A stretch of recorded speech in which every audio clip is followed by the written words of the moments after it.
50% लग्नांमध्ये सक्का मामा राहिला नाही, एक नवीन अवलादीचा मामा तयार झाला आपल्याकडं, गुरु मामा. ती अवलाद कुठं तयार झाली तिचा शोध लावला पाहिजे आणि भोंगळा करून आणला पाहिजे. गुरु मामा नाव आहे का अवलादीचा? अरे त्याचं बनियन मळू द्या, शर्ट फाटू द्या, अरे सक्का मामाच लग्नात शोभतं. तुमचं काय मत आहे? संपलो आम्ही फक्त कडक कपडे घालायचे, भारीतले ब्रँड प्यायचे आणि भारीतली केस काळी करायची आणि भारी मोबाईल वापरायचे, म्हणजे आम्ही सुधारला. अरे ईश्वरासारखी भाऊ रडला, बहिणीच्या दारात जाऊन रडला, पण तिनं सही नाही केली.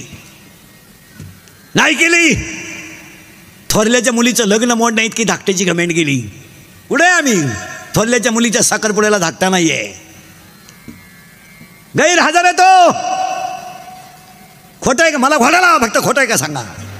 पुढे आम्ही कडक कपडे घातले म्हणजे सुधरतो आम्ही.